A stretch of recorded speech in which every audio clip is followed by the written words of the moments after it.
저는 은자이고 69세입니다. 제 아들은 제 목숨보다 그의 장모의 생일을 선택했습니다.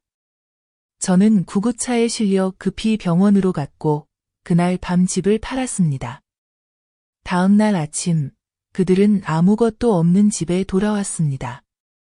제 이야기를 계속하기 전에 여러분이 어디에서 이 영상을 보고 계신지 알고 싶어요. 댓글로 위치를 남겨주시고 가족의 조종과 조용한 복수에 맞서는 이야기를 더 듣고 싶으시다면 좋아요와 구독도 부탁드립니다. 다음에 무슨 일이 일어났는지 들으시면 진정한 자존심이 무엇인지 알게 되실 겁니다. 저는 거의 40년 동안 간호사로 일해왔고 그 시간 동안 끝없는 근무를 견디며 다른 사람들이 포기한 환자들을 돌보고 한 번도 저를 필요로 하는 사람들에게 등을 돌린 적이 없었습니다.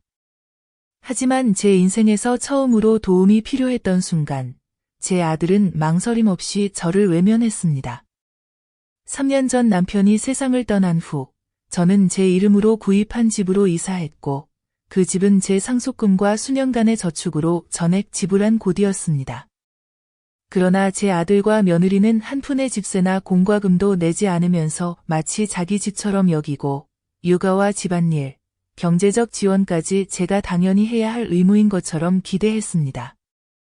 저는 불평 한마디 없이 매달 거의 $1200를 생활비로 보태고 손주들의 방과 후 활동과 학용품을 사주고 하루 세 끼를 차리고 집안 구석구석을 청소하고 모든 빨래를 했지만 아들과 며느리에게서 고맙다는 말 한마디 들은 적이 없었습니다.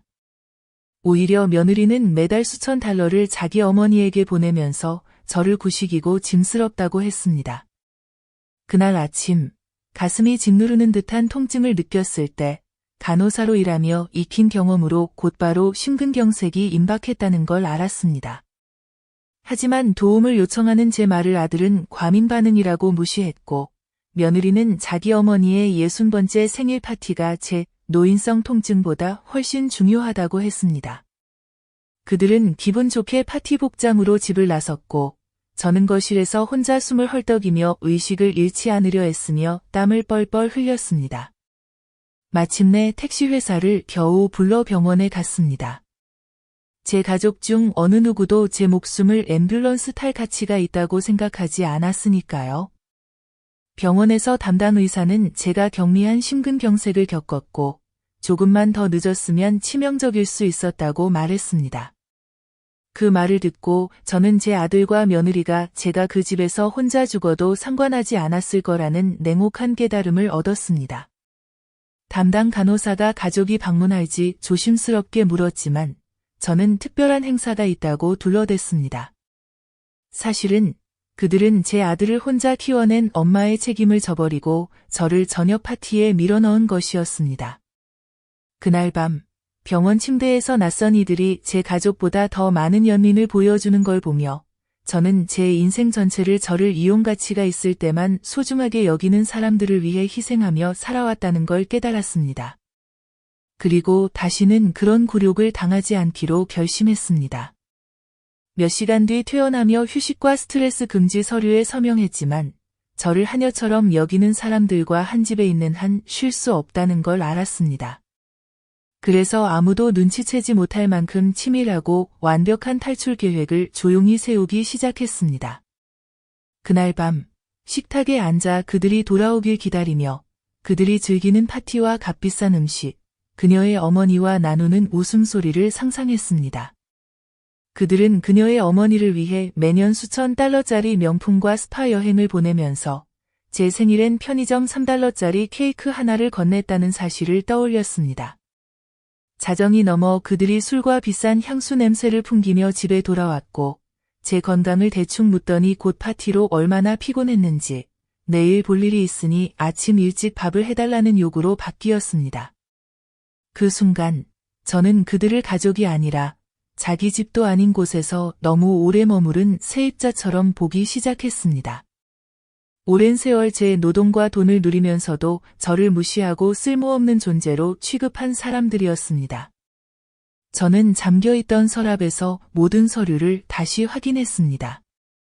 집 등기에는 제 이름만 있었고 공과금 계좌도 제 명의였으며 은행 내역에는 그들이 이사 온 후로 한 번도 맞추거나 인정하지 않은 제 경제적 지원 내역만 남아 있었습니다.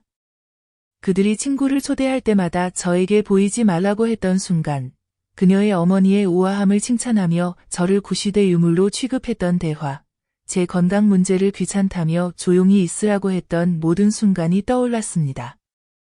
다음 날 아침, 그들이 위층에서 깊이 잠든 사이 저는 몇 년 전 직업적으로 알았던 부동산 중개인에게 전화를 걸어 즉시 집을 현금으로 신속하게 매매할 수 있는 구매자를 비밀리에 찾아달라고 요청했습니다. 중개인은 내 급박함에 놀라 집의 위치와 상태를 고려하면 며칠 내에 구매자를 찾을 수 있다고 장담했고, 나는 집안 누구에게도 내 계획을 밝히지 않은 채 가능한 한 빨리 감정평가를 받기로 했다. 전화를 끊은 뒤 나는 변호사에게 임대계약 없이 성인 가족을 퇴거시키는 법적 절차를 확인했고, 그는 내가 단독 소유주임으로 서면 통지와 매각 증명만 있으면 최소한의 통보로 그들의 거주를 종료할 권리가 있다고 안심시켰다.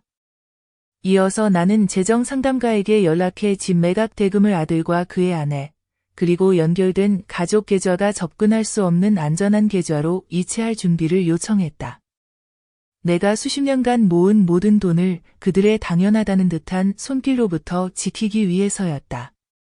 그들이 아침에 일어나 평소처럼 아침 식사를 요구할 즈음, 나는 이미 이들을 내 삶에서 효율적으로 제거할 일련의 거래와 법적 조치를 시작한 상태였다. 그들은 나를 그저 편리한 존재, 그들의 생활을 뒷받침하는 조용한 배경으로 취급했고, 곧 그들이 당연하게 여겼던 모든 것을 잃는 기분이 어떤지 알게 될 것이다. 그날 오전 내내 그들은 그녀의 어머니 다음 생일을 위한 레스토랑을 논의하며 일주일 내에 더는 사적 저녁을 차릴 부엌도, 퇴근 후 돌아갈 집도, 무료로 아이를 돌봐주고 집안일을 해주는 시어머니도 없어질 거라는 사실을 전혀 눈치채지 못했다. 나는 더 이상 그들의 무급 가사 도우미가 아니었고, 더 이상 그들의 재정적 안전망도 아니었으며 그들이 완벽한 가족이라는 서사에 맞춰 필요할 때만 애정을 가장하는 동안 조용히 남아있을 생각도 없었다. 가족의 존경, 감사에 대해 그들이 했던 모든 말은 공허하게만 느껴졌고 나는 이제 그 끈을 영원히 끊고 그들에게 남는 것은 그들의 이기심뿐이란 현실뿐임을 준비하고 있었다.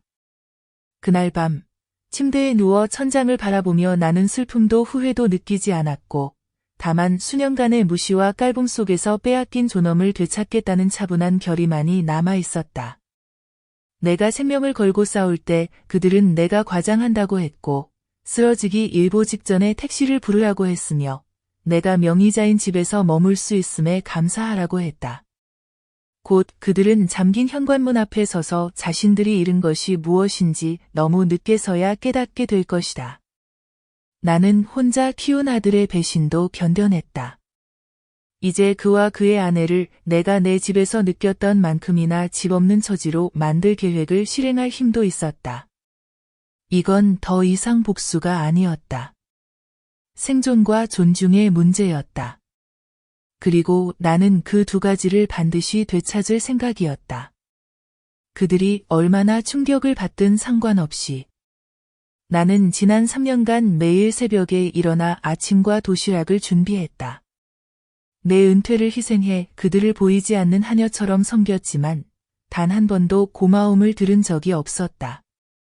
남편의 갑작스런 죽음 이후 혼자 아들을 키운 수십 년, 그의 교육비를 벌기 위해 이중으로 일하고 내가 누릴 사치란 하나도 없이 그가 가난이나 결핍을 느끼지 않게 애썼던 세월이 떠올랐다.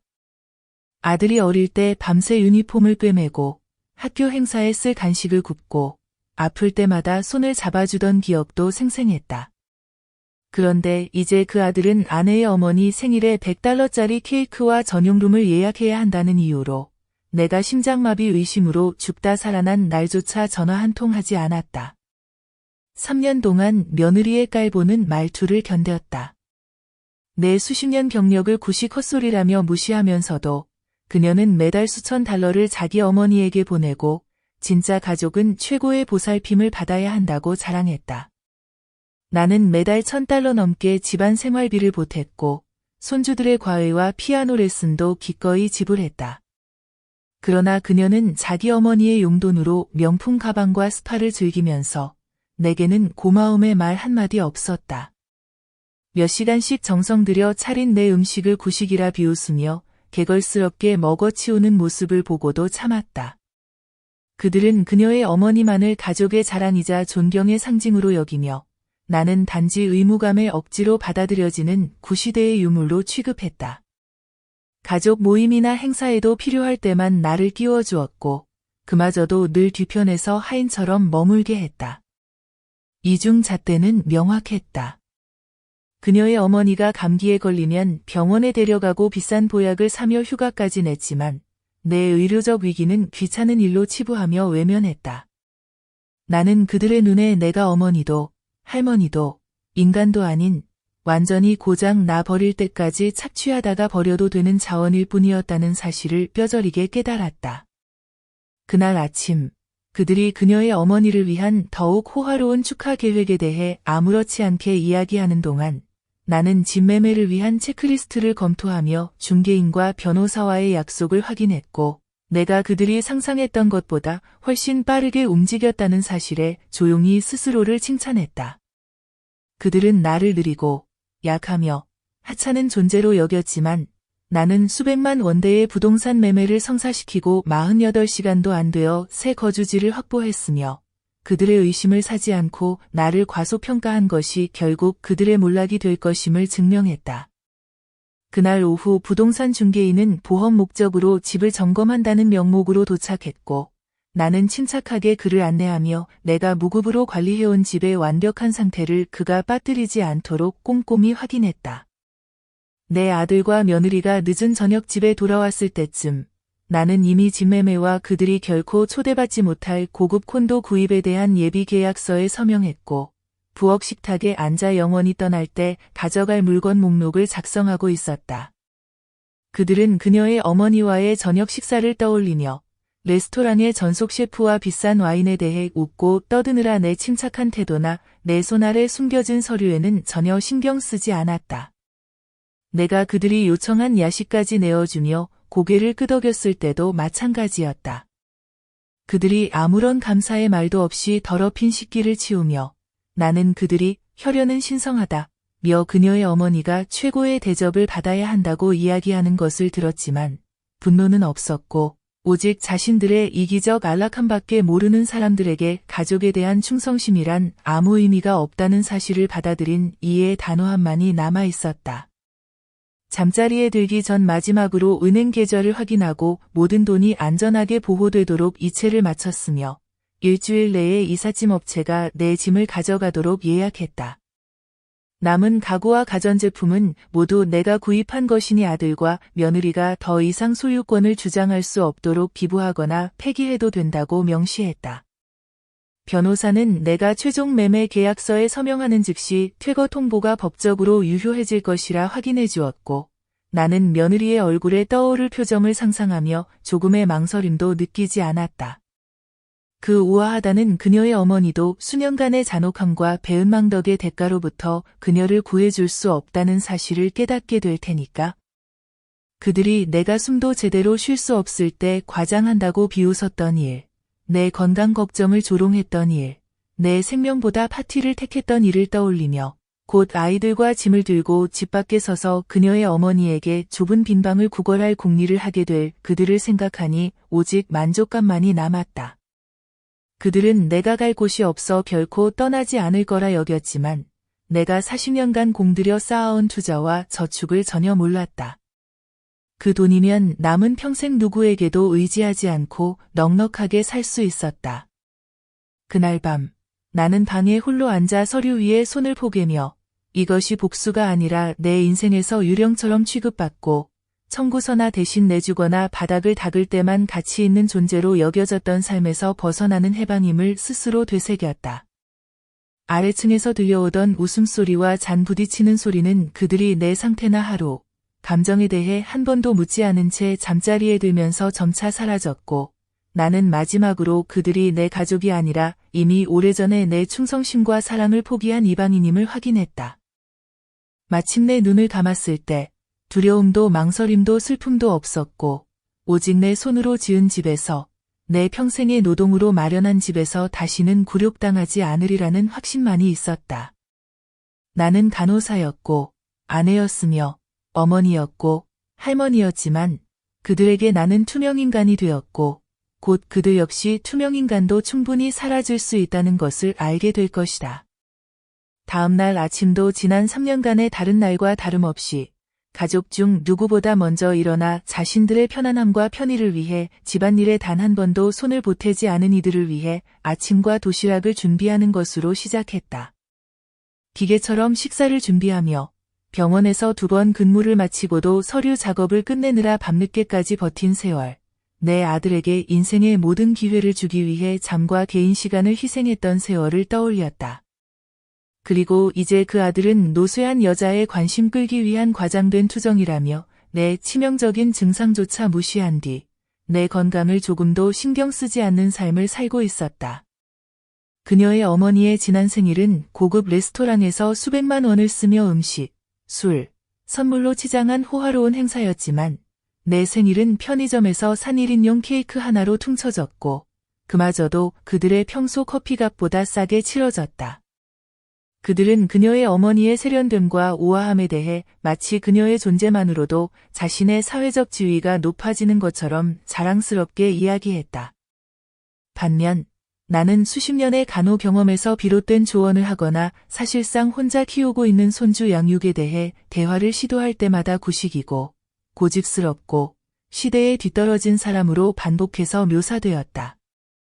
매일 나는 그들이 그녀의 어머니의 희생을 칭찬하는 말을 들었지만 그녀가 한 번도 집 밖에서 일한 적이 없다는 사실을 알면서도 조용히 견뎌야 했다. 나는 빨래를 그들의 까다로운 기준에 맞게 널지 못하거나 유행이 바뀌었다는 이유로 건강하지 않다고 여기는 전통 음식을 준비했다는 이유로 은근한 비난과 노골적인 비판을 받아야 했다. 나는 그들이 그녀의 어머니에게 소형 아파트 비용에 맞먹는 월 생활비를 보내야 한다고 고집했던 것을 떠올렸다. 심지어 아들이 직업을 바꾼 후 수입이 줄었을 때도 그랬다. 반면 나는 망설임 없이 가게에 수천만 원을 보탰고 어려운 달에는 조용히 공과금을 내며 불이 꺼지지 않게 했던 나의 기여는 인정조차 받지 못했다. 내가 준 모든 금전적 선물은 친절이 아니라 의무로 여겨졌고 감사의 말도 없었으며 그들의 안락함이 오로지 내가 수십 년간 힘들게 일하고 검소하게 살아 모은 자원을 기꺼이 나누었기 때문이라는 사실을 인정하지 않았다. 그녀의 어머니에 대한 편애는 너무 노골적이어서 손주들마저 그 위계를 내면화하기 시작했다. 아이들은 종종 그녀를 진짜 할머니라 불렀고 부모가 그녀의 의견에는 순순히 따르면서 내 의견은 억지 웃음과 무뚝뚝한 대답으로 일축하는 모습을 보며 내가 그저 어쩔 수 없이 견뎌야 하는 민망한 존재라고 여긴다는 걸 느꼈다. 그날 아침, 그들이 함께 아침을 먹으며 웃고 그녀의 어머니의 다음 방문 계획을 이야기하는 동안 나는 집 매각을 마무리하기 위해 필요한 일들의 체크리스트를 검토했다. 무엇을 싸서 가져갈지, 무엇을 두고 갈지 마음속으로 정리했다. 그들을 위해 산 가구나 장식품은 어느 것도 가져가고 싶지 않았다. 부동산 중개인이 구매자의 관심과 계약서, 서명 날짜를 확인하기 위해 전화를 걸었고 나는 망설임 없이 내 일정을 맞춘다고 답했다. 그들이 자기 것이라고 여겼던 모든 것을 곧 잃게 된다는 사실을 알게 될 때의 얼굴을 상상하며 차가운 만족감을 느꼈다. 나는 수년간 바닥을 닦고 빨래를 개고 식사를 준비해왔지만 그들은 나를 존경받는 어르신이 아니라 무급 하인으로만 여겼다.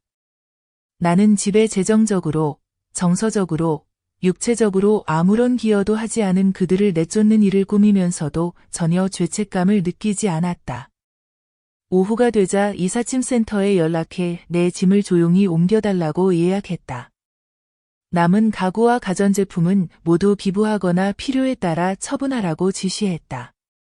집안의 모든 물건이 내가 산 것이었고 그들이 어떤 임시 거처에서 맨바닥에 자야 하더라도 더 이상 신경 쓰지 않았다. 옷을 상자에 개서 넣으며 며느리가 한 번은 블라우스에 주름이 하나 있다고 나를 꾸짖었던 일이 떠올랐다. 나는 무능한 하인 취급을 받았고 남편을 잃고 슬픔에 잠겨 이 집에 들어와 가족을 돕고자 했던 내 마음은 아무런 의미도 없었다. 그들은 그녀의 어머니를 여행에 데려가려고 계획을 세우면서 나에게는 손주를 돌보고 집을 관리하는 일을 맡겼다. 나를 가족의 일부로 여기거나 함께 가자고 한 적은 한 번도 없었다. 변호사에게서 전화가 와서 퇴거 통지서가 소유권 이전과 동시에 전달될 것이라고 확인했다. 이제 집이 내 이름이 아니게 되면 아들과 며느리는 법적으로 즉시 퇴거 통보를 받게 될 것이다. 그날 밤, 그들이 외출해서 돌아와 그녀의 어머니 생일을 위한 명품 쇼핑백을 들고 들어왔을 때 나는 부엌 식탁에 앉아 서류를 손에 쥔 채 조용히 미소를 지었다. 곧 그들이 누리고 있는 편안한 삶이 얼마나 허약한 기반 위에 놓여 있는지 알게 될 것을 알았기 때문이다. 그들은 쇼핑백을 조리대에 놓고 그녀의 어머니가 너무 많은 것을 주었으니 최고의 선물만 받아야 한다. 고 이야기하며 떠들었다. 그 말은 내게 내가 아들을 위해 젊음을 희생한 여자를 얼마나 하찮게 여기는지에 대한 잔인한 상기처럼 들렸다. 그들이 그녀의 어머니에게 얼마나 배려했다고 자화자찬하며 웃을 때 나는 마지막으로 내 계좌 잔고를 확인했다. 남은 자산이 그들 누구도 접근할 수 없는 계좌에 안전하게 옮겨졌는지 확인했다. 그들은 이미 한 번 가게가 어렵다는 핑계로 내 저축에 접근하려고 시도한 적이 있었다. 나는 그 배신을 차갑게 기억했다. 그들은 내 계좌를 자신들이 관리해야 한다고 주장하며 나를 위해서라 했지만 결국 자신의 빚을 갚는 데 자금을 썼다. 나는 다시는 내가 수십 년간 고된 노동과 희생으로 쌓은 자원에 그들이 접근하도록 두지 않겠다고 다짐했다. 그날 밤, 내가 준비한 식사에 대해 감사의 말 한마디 없이 그들이 각자 방으로 들어간 뒤 나는 마지막 추억의 물건까지 상자에 담아 꼼꼼히 라벨을 붙였다. 이삿짐 센터가 오면 나는 망설임도, 후회도, 미련도 없이 떠날 준비가 되어 있을 것이다. 나는 너무 오랜 시간 동안 보이지 않는 존재, 소모품, 그리고 쓸모없는 사람으로 취급받아왔고, 내가 평생을 바쳐 남은 모든 힘을 쏟아 이 집을 사고, 관리하고, 비용을 지불했음에도 다시는 내 자신이 유령으로 전락하는 것을 허락하지 않으리라 다짐했다. 그들은 내가 선택지도, 자원도, 상황을 바꿀 힘도 남아있지 않다고 믿었지만 곧 침묵하고 순종적으로 보이는 사람도 마침내 한계에 다다르면 단호한 행동을 할 수 있다는 냉혹한 진실을 알게 될 것이다.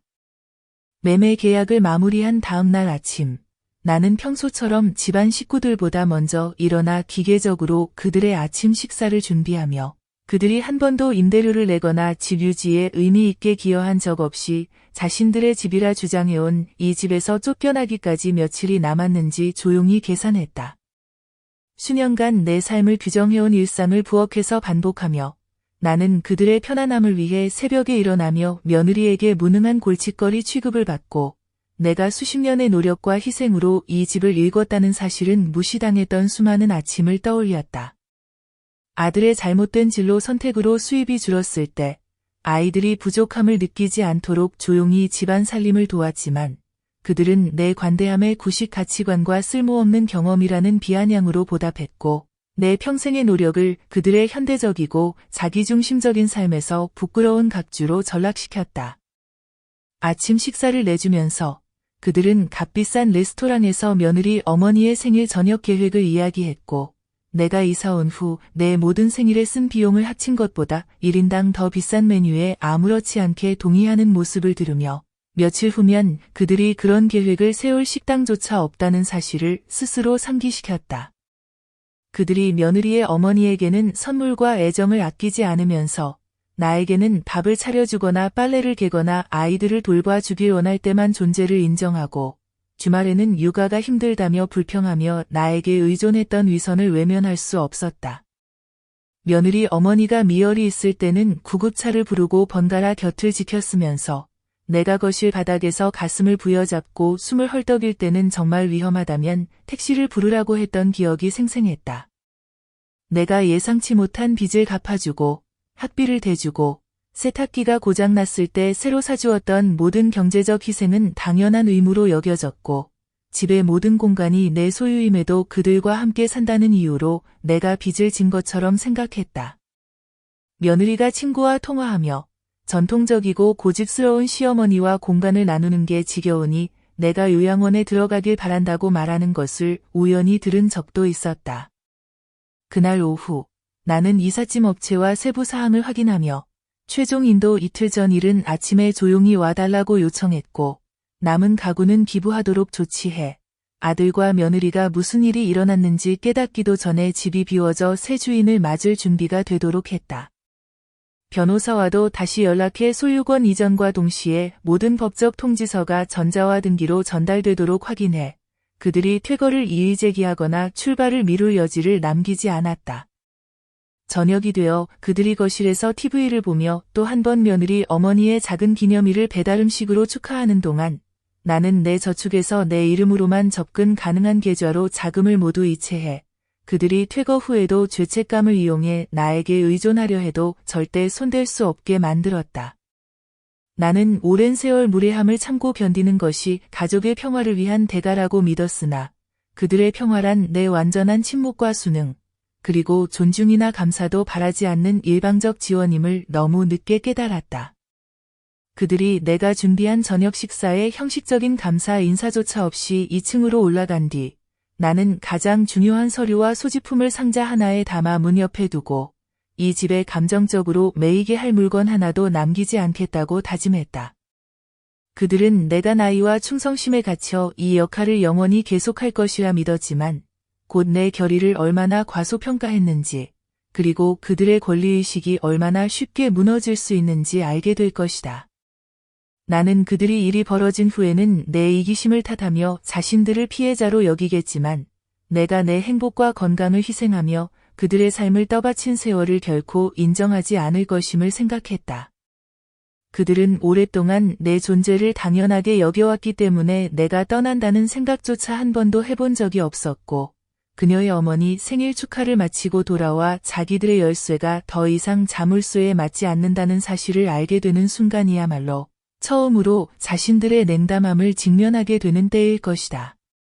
나는 그들이 진입로에 서서 아이들을 데리고 친척들과 친구들에게 도움을 요청하다가 내 자원과 노동의 쿠션 없이 며칠 만에 그들의 불안정한 안정감이 무너져 자신들이 수년간 나보다 우월하다고 찬양해온 바로 그 시어머니에게 의존하게 될 모습을 상상했다. 그날 밤 눈을 감을 때쯤 내가 선택한 길에 대해 망설임도 그들이 마주할 결과에 대한 죄책감도 내 존재를 단지 편의로 여기고 이용하다 버린 독성 환경에서 벗어날 권리에 대한 의심도 없었다. 내가 의료 응급 상황에서 도움을 요청하며 애원했을 때 그들은 내가 과장한다고 말했다. 내가 수십 년간의 의료 경험에서 나온 조언을 했을 때 그들은 내가 현대 육아를 이해하기엔 너무 늙었다고 말했다. 내가 내 돈으로 전에 구입한 집에서 머물 수 있음에 감사해야 한다고 말했다. 그리고 이제 나는 행동으로 그들에게 더 이상 그들의 삶에서 침묵하고 보이지 않는 존재로 남지 않을 것이며 결코 맞서 싸우지 않을 것이라 믿었던 여자가 더 이상 아니라는 것, 그리고 가족이라는 이야기를 재구성하면서 모든 것을 바쳐 그들을 지탱해온 바로 그 사람을 배제하도록 두지 않겠다는 것을 말하게 될 것이다.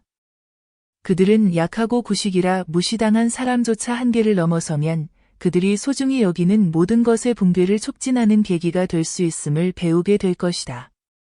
그녀의 어머니 생일날 아침, 내 아들과 며느리는 일찍 집을 나서며 축하를 위해 차려입고 내 생일에는 존재조차 인정하지 않으면서 돈이 없다고 하던 그 돈으로 산 값비싼 선물을 들고 떠났다. 나는 부엌 창문 너머로 그들이 떠나는 모습을 지켜보았다. 그들은 자신들이 가족이라 여기는 여인을 축하하는 동안 자신들의 것이라 믿었던 집은 이미 며칠 내로 타인에게 소유권이 넘어갈 계약이 체결되어 있다는 사실을 전혀 모른 채 웃으며 떠났다. 그들이 그녀의 어머니를 위해 수천만 원을 선물, 휴가, 고급 식사에 쏟으면서도 내 존재를 단순한 가정부이자 경제적 안전망 이상으로 여기지 않으며 형식적인 선물로 경멸을 감추려 했던 수많은 순간이 떠올랐다. 나는 집을 하나하나 해체하며 내 소지품을 라벨이 붙은 상자에 담고 나머지는 다음날 아침 도착할 이삿짐 센터가 가져가도록 남겨두었다. 더 이상 내 삶에 의미 없는 가구, 가전, 추억까지 모두. 나는 부동산 중개인에게 마지막으로 연락해 소유권 이전과 법적 통지 전달이 동시에 이루어지도록 확인했다. 내 아들과 며느리가 단 하루라도 더 머물기 위해 이의를 제기하거나 지연시키거나 조작할 틈이 없도록 하기 위해서였다. 변호사는 퇴거 통보가 확실하며 수년간의 내 단독 소유 문서로 뒷받침된다고 확언했다. 나는 그들이 법적 권리가 아닌 단지 가정한 안정감 위에 안주해왔음을 깨닫는 순간의 분노 섞인 목소리를 차갑게 상상하며 미소 지었다. 이삿짐 센터와 약속해 내 소지품을 내 저축의 극히 일부로 일시불로 구입한 새 아파트로 옮기기로 했다.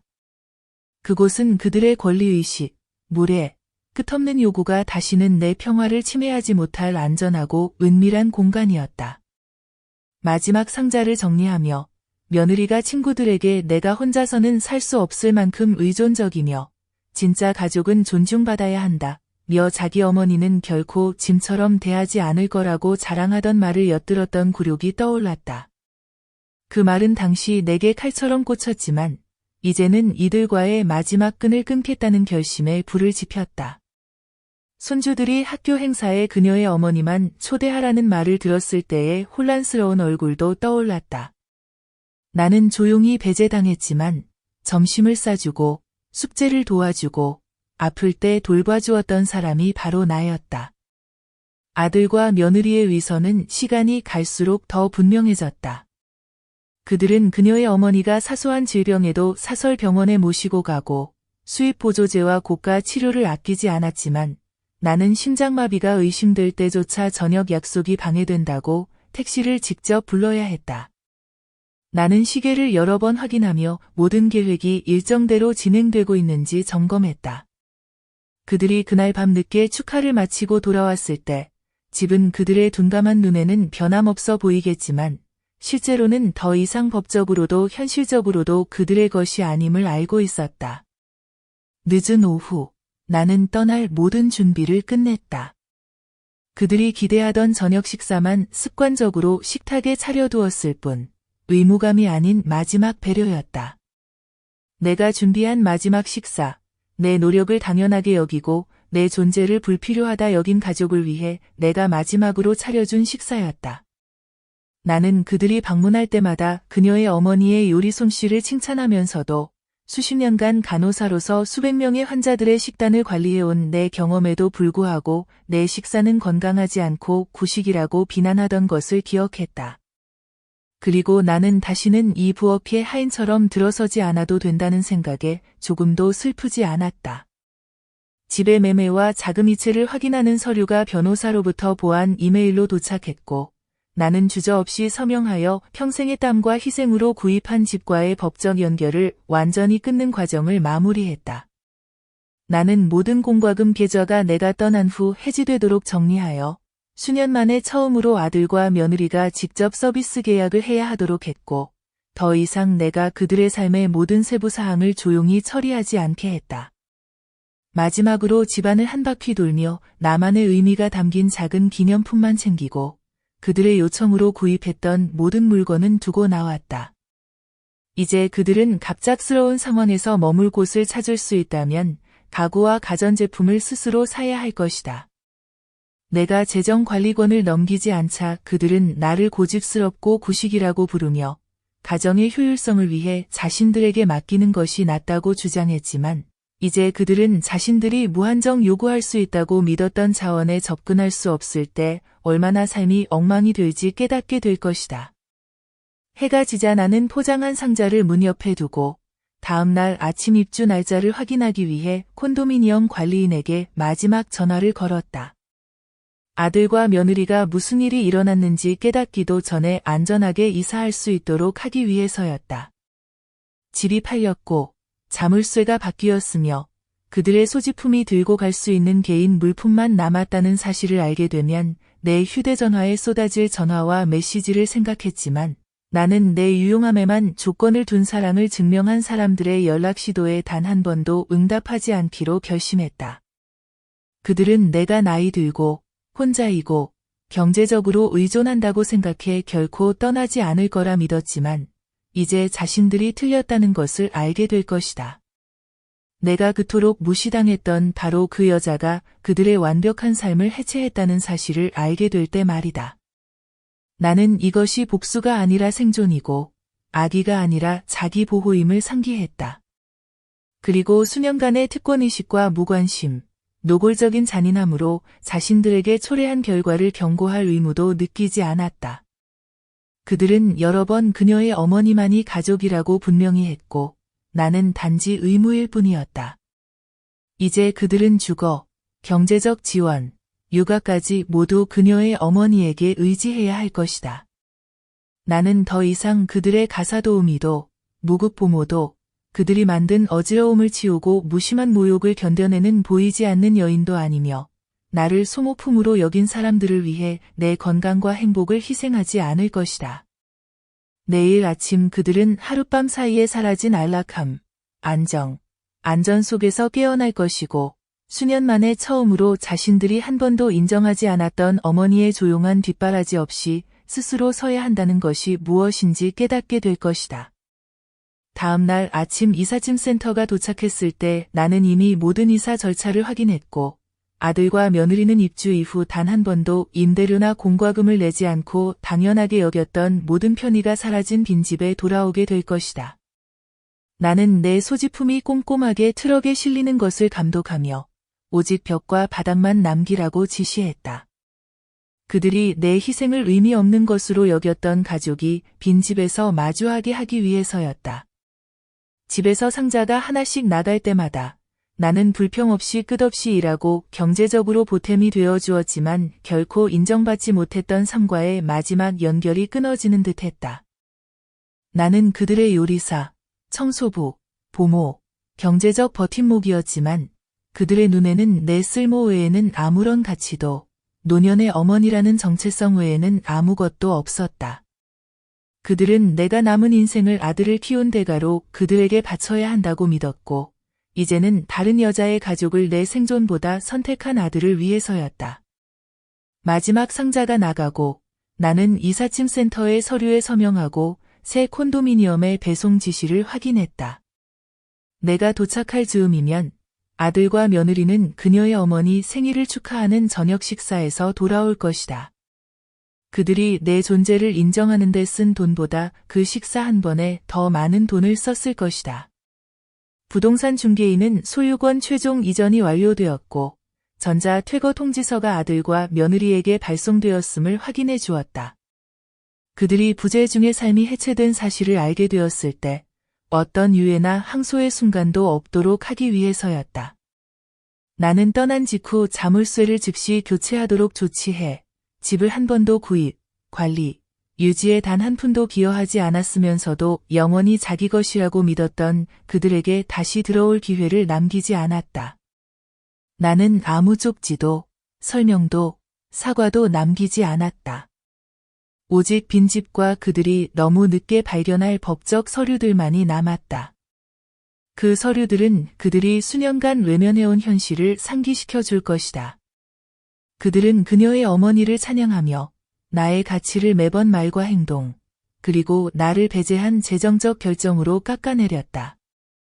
마지막으로 집을 떠나며 나는 새벽마다 고마움 한마디 없는 사람들을 위해 식사를 준비하던 수많은 아침들과 그녀의 어머니의 우아함을 누구에게나 자랑하는 동안 나는 묵묵히 그들의 어질러진 집을 치우던 끝없는 저녁들, 그리고 나의 가치와 경험, 존재가 구식이고 무의미하다고 들은 뒤 방에서 조용히 울던 밤들을 떠올렸다.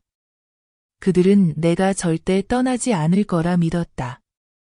나이가 나를 가뒀고 의존이 나를 약하게 했으며 충성이 그들이 내 삶에서 나를 조직적으로 지워가면서도 내 자원과 노동을 감사나 후회 없이 요구하는 사실을 보지 못하게 했다고 생각했다. 이삿짐 트럭이 멀어지고 나는 새 콘도미니엄으로 향하는 차에 몸을 실었다. 집이 멀어지는 모습을 보며 슬픔은 없었다. 오직 내가 마침내 나 자신을 선택했다는 내가 아무리 주고 아무리 노력해도 절대 나를 선택하지 않을 사람들이라는 사실을 깨달은 후에 차분한 만족감만이 남았다. 콘도미니엄에 도착하자 관리인이 따뜻하게 맞이하며 새 집의 열쇠를 건넸다. 그곳은 이제 더 이상 권리의식에 찬 요구, 거친 비난, 그리고 가족의 무심한 잔인함이 울려 퍼질 일이 없는 곳이었다. 나는 필수품만 풀고 나머지는 다음으로 미뤘다. 그리고 조용히 앉아 휴대폰이 아들과 며느리의 전화와 메시지로 반복적으로 진동하는 것을 지켜봤다. 그들의 번호가 경고처럼 화면에 번쩍였지만 나는 받아줄 생각이 없었다. 받지 않은 전화 하나하나가 내 시간, 평화, 존엄성을 되찾는 느낌이었다.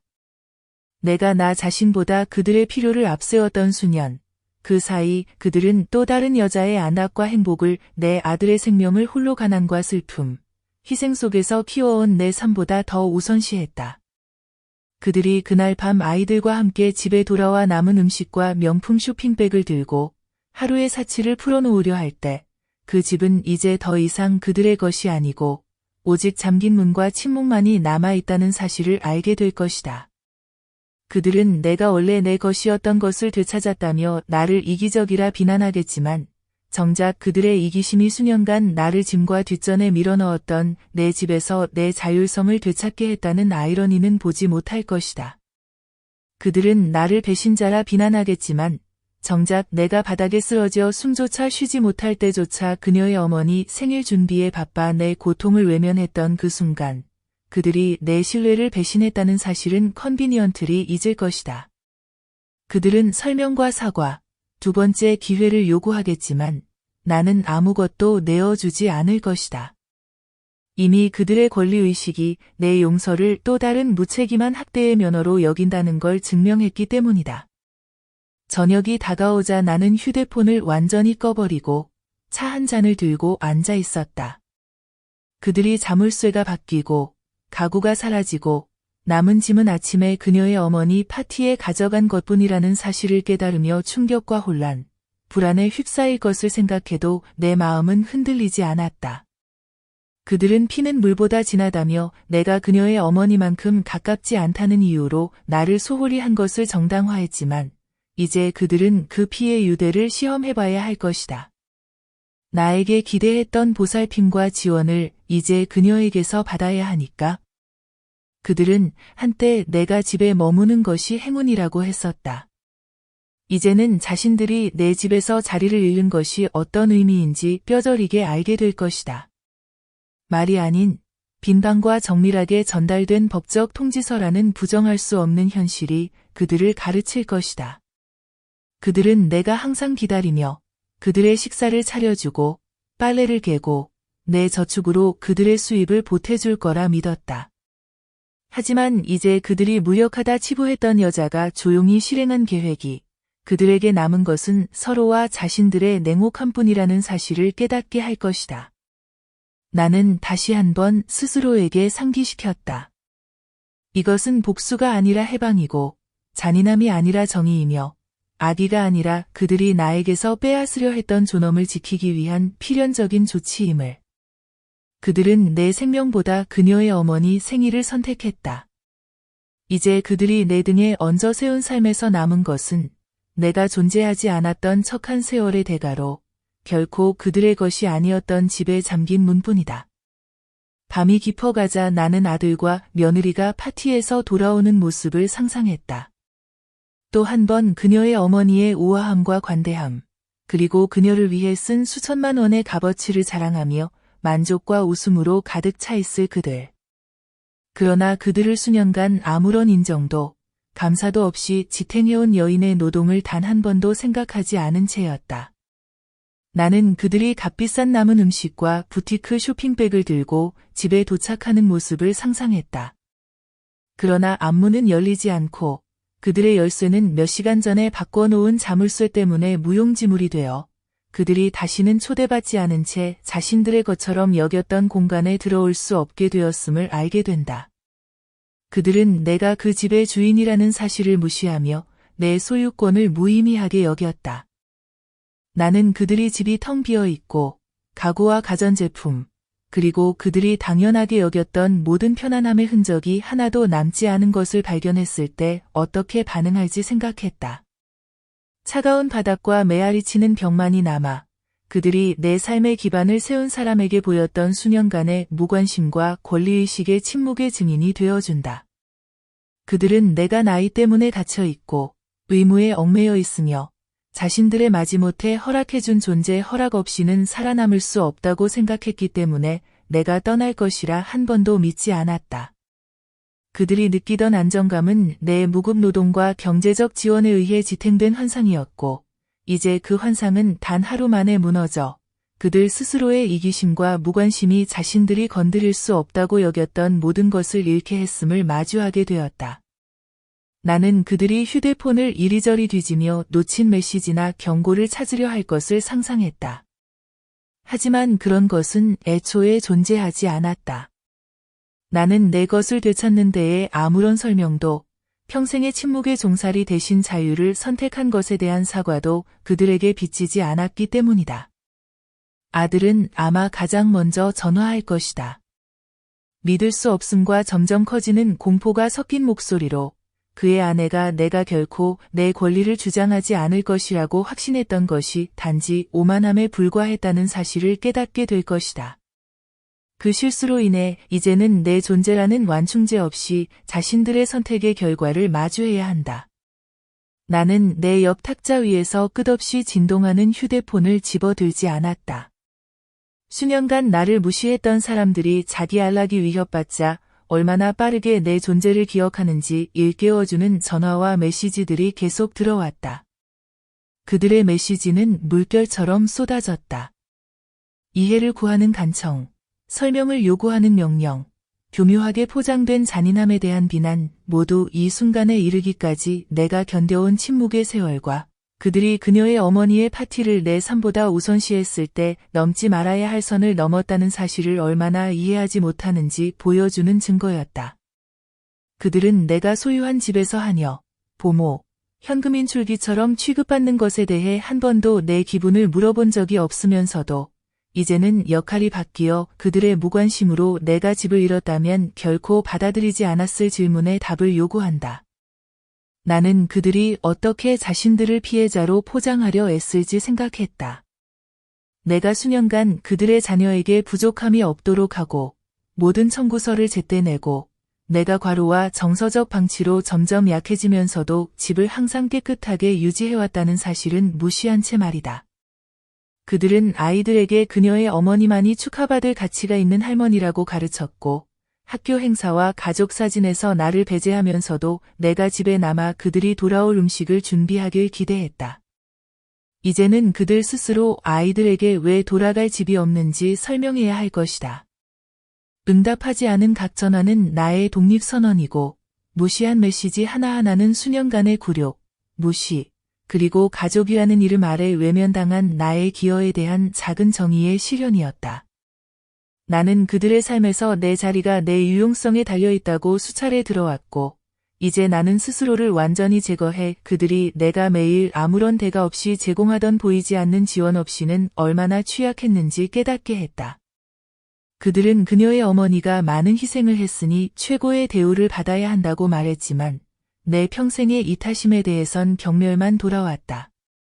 곧 그들의 공포는 분노로 바뀔 것이다. 내가 법적으로, 경제적으로 그들보다 한 수 위였고 그들이 나를 다시 돌아오게 만들기 위해 쓸 수 있는 모든 방법을 차단했다는 사실을 깨달을 때 말이다. 그들은 친척, 친구, 심지어 법률 자문까지 구하며 존재하지 않는 허점을 찾으려 하겠지만 내가 간호사로서 수년간 위기와 생사의 갈림길에서 불가능한 결정을 내려온 경험으로 내 퇴장을 얼마나 치밀하게 계획했는지 알지 못한다. 나는 그들이 절박하게 호소해도 이제는 들어줄 사람이 없고 가족 유대를 지키기 위해 배신을 눈감아 줄 따뜻한 마음도 없다는 사실을 깨달으며 창백해진 얼굴을 상상했다. 그들은 아무리 인내심 많고 베풀며 용서하는 사람이라도 견딜 수 있는 데에는 한계가 있고 그 한계를 넘으면 아무리 뒤늦은 사과나 보여주기식 후회로도 되돌릴 수 없는 결과가 따른다는 사실을 배우게 될 것이다. 나는 더 이상 그들에게 내 시간, 말, 에너지를 줄 필요가 없었기에 전화를 받지 않았다. 수년간 그들은 내가 베푼 보살핌을 당연하게 여기면서도 결코 보답할 생각이 없었다. 그들은 내가 그들과 함께 살아서 운이 좋다고 했지만 사실은 내가 매일 그들의 삶에 남아있기로 선택한 것이 그들에게 얼마나 큰 행운이었는지, 내가 원치도 인정받지도 보이지도 않는 가족을 유지하기 위해 희생해왔다는 사실을 전혀 알지 못했다.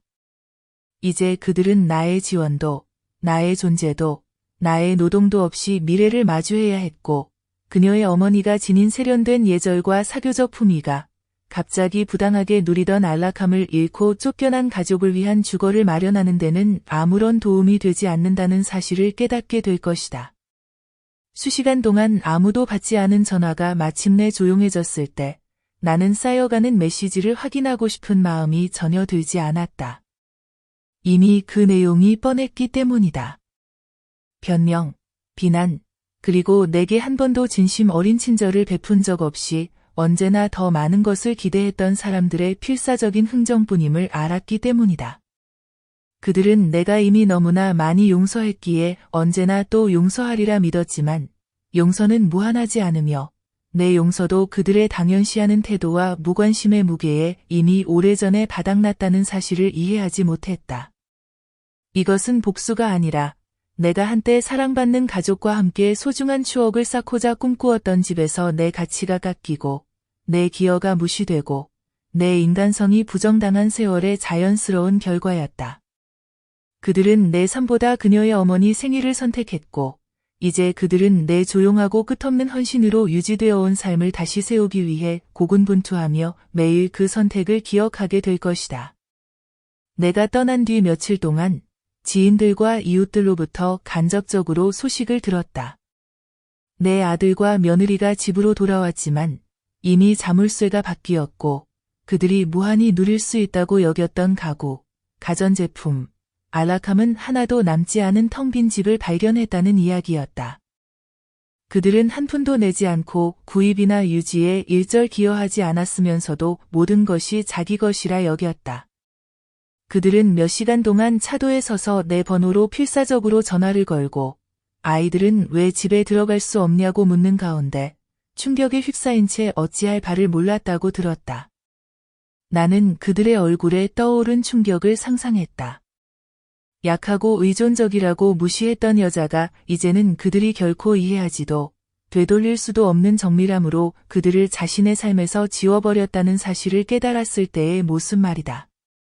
그들의 당연시하는 태도는 내가 언제든 내 것을 되찾을 수 있다는 가능성을 보지 못하게 만들었고, 이제 그들은 자신들의 경제적 안정, 가정의 안락함, 육아가 전적으로 나의 무급 노동과 조용한 희생 위에 세워졌음을 직면해야 했다. 그들은 부동산 중개업소에 연락해 매매를 되돌리려 했지만 집은 더 이상 그들의 소유가 아니며 새 주인이 며칠 내로 빈집 인도를 요구한다는 통보만 받았다. 결국 그들은 그녀의 어머니 생일잔치에 가져간 짐 외에는 박스 하나, 소지품 하나 챙기지 못한 채 집을 떠날 수밖에 없었다. 그들은 그녀의 어머니의 세련됨과 너그러움을 끝없이 칭송하면서도 내 오랜 노동과 희생은 구식이고 하찮다며 깎아내렸고 이제는 아이들과 함께 그녀의 어머니의 비좁은 아파트로 돌아가야 했다. 방 한 칸 창고에서 임시 침구에 의지해 지내야 했으니 그녀의 어머니 집은 그들이 당연하게 여겼던 집처럼 내 식구가 살 수 있는 공간이 아니었기 때문이다. 예전 직장 동료에게서 내 아들의 직장 평판이 나빠졌다는 소식을 들었다. 수년간 무시하고 존중하지 않던 어머니에게 쫓겨났다는 소문이 돌았기 때문이었다. 나는 그가 지금 느끼는 수치심이 오롯이 자신의 행동과 태도의 결과임을 알기에 아무런 연민도 느끼지 않았다. 또 다른 지인에게서는 며느리가 친구들에게 자신의 상황이 얼마나 불공평한지 불평하기 시작했다는 이야기를 들었다. 그들은 자신들이 나에게 수년간 가한 경제적, 정서적 학대는 쏙 빼놓고 아무런 경고나 이유 없이 가족을 버린 인정머리 없는 부모의 희생양인 척했다. 그들은 한때 내가 심장마비로 숨이 가쁘다며 도움을 요청했을 때도 그녀의 어머니 생일이 더 중요하다며 내 호소를 과장이라 치부했다. 이제 와서는 내가 마침내 내 생존을 그들의 끝없는 요구와 냉담함보다 우선시한 것을 잔인하다고 세상에 믿게 만들고 싶어 했다. 나는 그들이 아이들을 방과 후 프로그램에 등록시키려 했으나 내가 매달 보태주던 돈 없이 더는 그런 사치를 감당할 수 없다는 사실을 깨달았다는 것도 알게 되었다. 그들은 내 지원을 진정한 선물이 아니라 당연한 의무인 양 여겼고 그녀의 어머니에게는 정규직 월급보다 많은 용돈을 수년간 보내면서도 내가 매달 집이 돌아가도록 지원한 수천만 원에는 한 번도 감사 인사를 하지 않았다. 이제 그들은 자기 소유도 아닌 집에서 갑작스런 침입으로 인해 지친 지원망 속에서 기본 생활비조차 감당하지 못해 힘들어하고 있었다. 그들이 내게 거는 모든 전화는 받지 않았다. 그들이 내 존재의 가치를 내가 제공할 수 있는 것에만 두었던 사람들임을 말과 행동 모두로 내게 보여줬기 때문이다. 그들은 눈물 어린 사과와 분노 어린 비난을 오가는 문자 메시지를 보내며 내게 책임을 돌리거나 다시 생각해달라 애원했지만 나는 하나도 읽지 않고 모두 삭제했다. 가족이라는 이름 아래 수년간 견뎌온 감정적 조종을 더는 내 삶에 허락하지 않기로 했기 때문이다. 그들은 내가 그들을 집 없이 재정적으로 불안정하게 만든 것에 대해 죄책감을 느낄 것이라고 믿었지만 내가 집에서 혼자 가슴을 움켜쥐고 고통에 시달릴 때 그들은 한 번도 자신들이 나에게 느꼈어야 할 죄책감을 생각해 본 적이 없었다.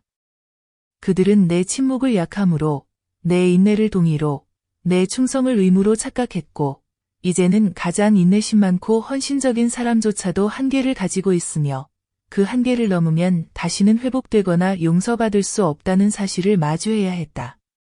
나는 그들이 더 이상 내 저축의 안전망이나 내가 제공한 집의 안락함 없이 삶을 다시 꾸리려 애쓰는 모습을 상상했고 내가 개입하거나 도움을 주고 싶은 마음은 전혀 들지 않았다. 내가 그들을 위해 했던 모든 희생은 비난, 조롱, 혹은 무관심으로 돌아왔기 때문이다. 그들은 그녀의 어머니만이 존경받을 만한 유일한 조부모로 대하며 가족 행사와 축하 자리에서 나를 배제하고 내가 뒤에 남아 그들이 남긴 어지러운 흔적을 치우길 기대했다.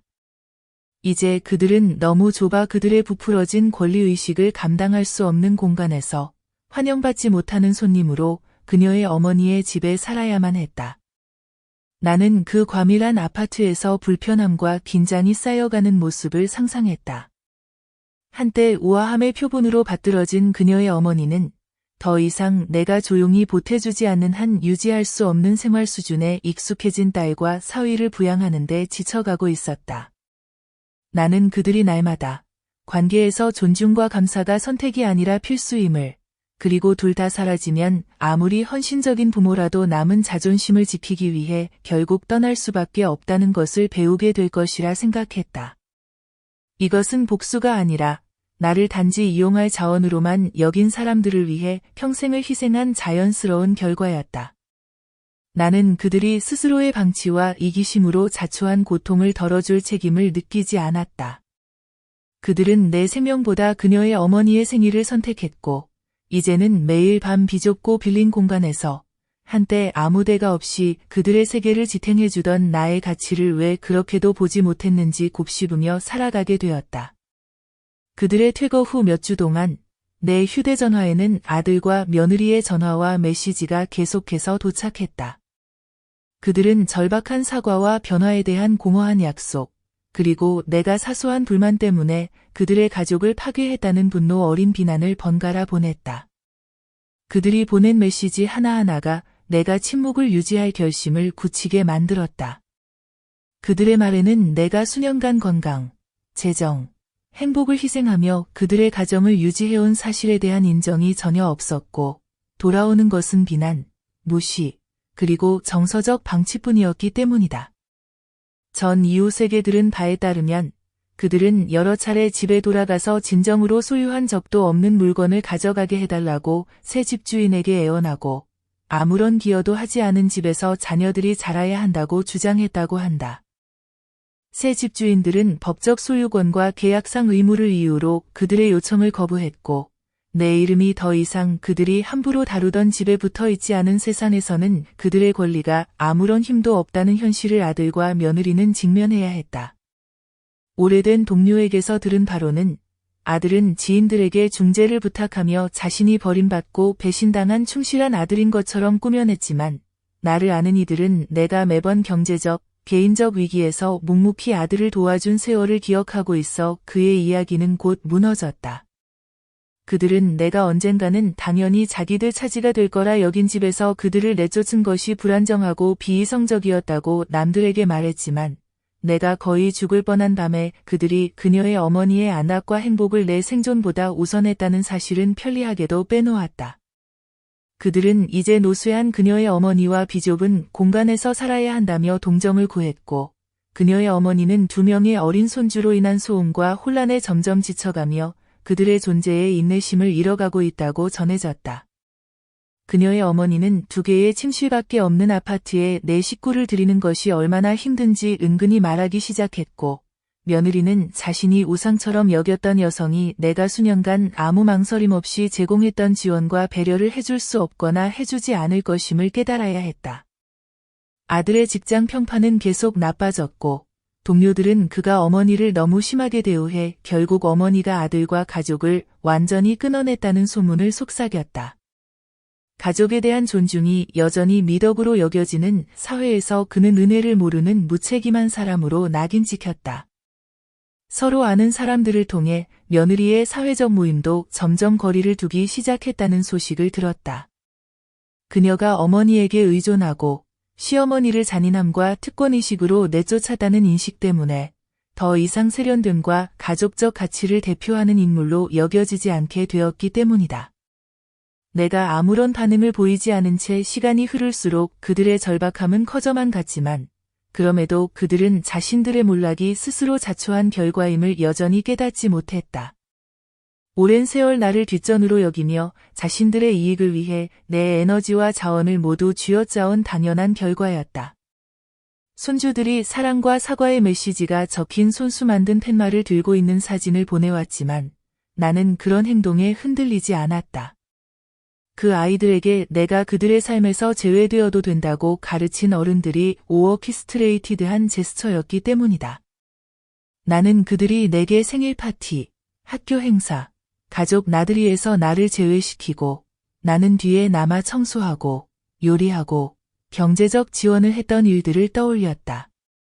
그리고 이제 그들은 자신들의 안락이 깨졌다는 이유로 내가 겪은 수년간의 고립과 굴욕을 잊어주길 바라고 있었다.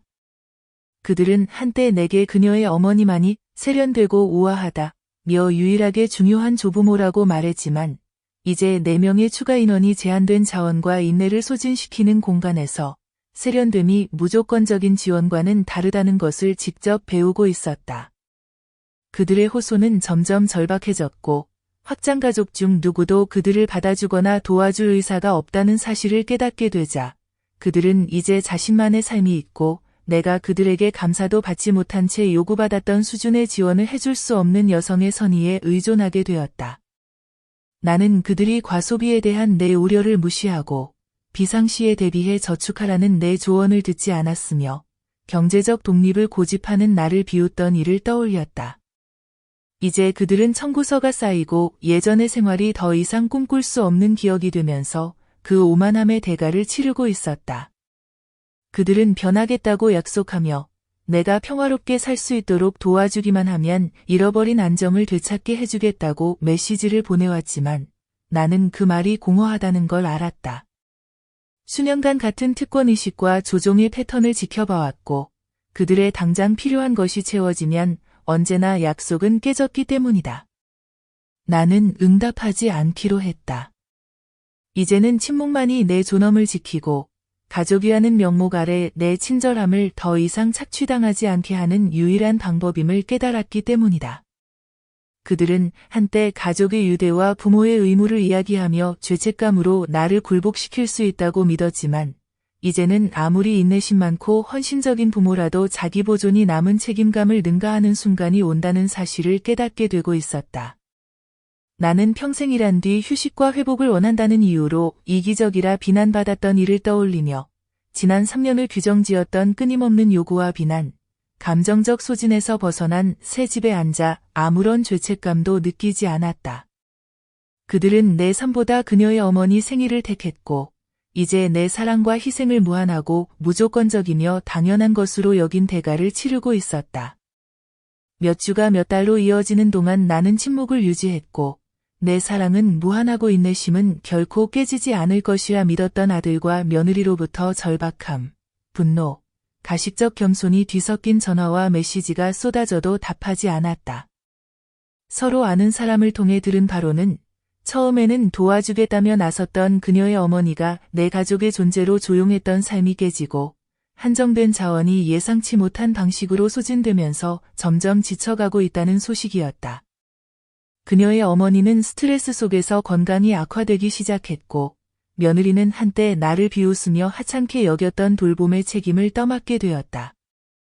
내 아들은 퇴거와 어머니에 대한 대우에 관한 소문이 계속 퍼지면서 직장에서 어려움을 겪었고 이제는 동료와 상사들마저 그를 은혜를 모르는 신뢰할 수 없는 사람으로 여기며 거리를 두기 시작했다. 그들은 내가 아무런 망설임 없이 지원해주던 방과 후 활동과 과외 프로그램에서 아이들을 빼야 했고 아이들은 왜 삶이 이렇게 급변했는지, 왜 다른 할머니가 전과 달리 멀고 차갑게 변했는지 이해하지 못한 채 불평했다. 전 직장 동료에게 들은 바로는 아들은 쌓여가는 빚을 감당하기 위해 과거의 사치로 샀던 물건들을 팔기 시작했고 이미 친구들조차 혼란스러운 그들의 삶에서 점점 멀어지고 있는 상황에서 체면을 유지하려 애쓰고 있었다. 나의 며느리는 한때 자신이 정성껏 꾸민 사회적 이미지를 자랑스러워했으나 어머니의 우아함과 품위를 그토록 중시하던 여성이 어떻게 시어머니를 그렇게 무시하여 공개적인 굴욕과 재정적 파탄에 이르게 했는지에 대해 예전 친구들로부터 수군거림과 비난을 받았다고 한다. 그들이 자신들을 피해자로 포장하려는 모든 시도는 내가 조용히 그들의 가정을 힘든 시기에 도왔던 것을 지켜본 이들에게 회의적으로 받아들여졌고 그들이 정성껏 꾸며낸 거짓말과 모순되는 증거 앞에 그들의 이야기는 하나씩 무너졌다. 그들은 자신들이 변했다며 내가 그들이 다시 일어설 수 있도록 도와주기만 하면 감사와 존경을 약속하겠다는 메시지를 또 보냈지만 나는 그들의 갑작스러운 겸손이 진정한 뉘우침이 아니라 절박함에서 비롯된 것임을 알았고 내가 어떤 도움을 주더라도 그것이 결국 그들이 착취와 무시에 다시 빠지는 계기가 될 것임을 알고 있었다. 나는 내가 바닥에 누워 숨을 쉬기 힘들어할 때 그들이 나를 과장스럽다 비난했던 일, 내 의료 응급 상황보다 그녀의 어머니의 생일을 더 중요하게 여겼던 일, 그리고 내가 병원 침대에서 홀로 하루를 보냈다는 사실을 알면서도 그날 밤 집에 돌아와 내가 무구파인 역할을 다시 해주길 기대했던 일을 떠올렸다. 그들의 삶은 내 희생, 내 노동, 내 자원 위에 세워졌고 이제 그 기반이 사라지자 그들은 마침내 자신들이 의무적이고 하찮게 여겼던 지원 없이 얼마나 존재가 허약한지 직면할 수밖에 없었다. 나는 그들의 고통에서 만족을 느끼지 않았고 단지 내 건강과 행복이 그들의 안락함보다 항상 뒤로 밀려야 했던 삶에서 마침내 벗어났다는 안도감만 느꼈다. 그들은 나를 진정한 가족이라 여긴 그녀의 어머니를 대신할 존재로만 여겼고 나를 반복적으로 보여준 것은 감사는 조건적이고 존중은 선택적이며 사랑은 자신들이 가치 있다고 여기는 사람에게만 연기되는 것이란 사실이었다. 나는 그들이 내 삶에서 나를 완전히 지우기 전에 스스로 그 무대에서 내려오기를 선택했다. 그들의 몰락은 내 탓이 아니라 수년간 주지 않고 받기만 하고 인정하지 않고 요구하며 감사하지 않고 기대하기만 했던 그들 자신의 당연한 결과였다. 나는 그들이 결코 자신들의 배신의 깊이나 잔인함의 무게를 이해하지 못할 것임을 알았다. 왜냐하면 남의 희생을 당연하게 여기는 사람들은 그 희생이 더 이상 제공되지 않을 때조차 자신을 피해자로만 여길 뿐 스스로를 돌아볼 겸손을 갖추지 못하기 때문이다. 그들은 내 생명보다 그녀의 어머니의 생일을 선택했고 이제 그 선택의 결과로 자기 집이 아닌 곳에서 더는 감당할 수 없는 안락함 속에서 자신들의 안정에 모든 것을 바쳤던 사람을 소중히 여기지 못한 탓에 불확실한 미래를 살아가고 있다. 나는 더 이상 대답하지 않았다. 이제는 할 말도, 과거를 바꿀 설명도, 내가 그 집에서 가족의 일원으로 존중받지 못한 채 견뎌온 수년의 굴욕과 투명함을 지워줄 사과도 없었기 때문이다. 그들의 간청은 시간이 흐를수록 점점 조용해졌고, 메시지는 분노의 요구에서 내 시간의 한순간이라도 바라는 조용한 부탁으로 바뀌었지만, 나는 대답하는 순간 다시 착취의 굴레로 돌아가게 될 것임을 알고 있었다. 나는 해방에는 경계가 필요하고, 경계는 당신의 존재를 존중하지 않다가 당신의 부재로 인해 비로소 자신의 부족함을 마주하게 된 이들의 조종 앞에서 침묵이 필요하다는 것을 상기했다. 그들은 내가 항상 용서하고, 항상 견디고, 항상 제공할 것이라 믿었지만, 이제는 아무리 이타적인 마음이라도 한계에 다다르면 영원히 문을 닫을 수 있음을 알게 되었다. 이것은 복수가 아니라 생존이었다. 나는 더 이상 내 존재가 가족의 기대에 의해 깎이는 세상이 아닌 곳에서 살아남기로 선택했다. 새로운 집의 고요 속에서 나는 마침내 말로 설명되지 않은 기대의 무게 없이 숨을 쉴 수 있었다. 더 이상 감사 인사조차 없는 이들을 위해 새벽에 일어나 식사를 준비하지 않았고, 내 노동을 보이지 않는 것으로 여기는 이들이 남긴 어지러움을 치우며 하루를 보내지 않았으며, 내 젊음의 땀과 희생으로 마련한 집에서 낡고, 쓸모없고, 짐스러운 존재로 무시당하는 아픔도 더 이상 견디지 않았다. 나는 오직 나만의 작은 일상에서, 아무도 대가 없이 내 시간과 에너지를 요구하지 않는 순간에서, 사랑이 아닌 의무에 기반한 관계보다 자유가 더 소중하다는 단순한 진실에서 평화를 찾았다. 내 아들과 며느리는 내가 왜 떠났는지 결코 이해하지 못할 것임을 알았다. 그들은 내게도 필요와 감정, 한계가 있는 한 인간이 아니라 채워야 할 역할, 끌어다 쓸 자원, 불편해질 때까지 견뎌야 할 존재로만 여겼기 때문이다. 나는 더 이상 그들에게 분노하지 않았고, 단지 내가 살아남기 위해, 그들이 수년간 빼앗으려 했던 존엄을 되찾기 위해 필연적으로 내린 결정이라는 깊은 명확함만이 남았다. 이 글을 보고 있는 당신이 만약 자신의 가치가 얼마나 주는가로만 평가되는 삶에 갇혀 있다면, 기억하라. 당신은 스스로를 선택할 권리가 있다. 당신은 떠날 권리가 있다. 너는 살아도 돼. 때로는 가장 위대한 사랑의 행위가 마침내 자신에게 보여주는 것일 때가 있으니까.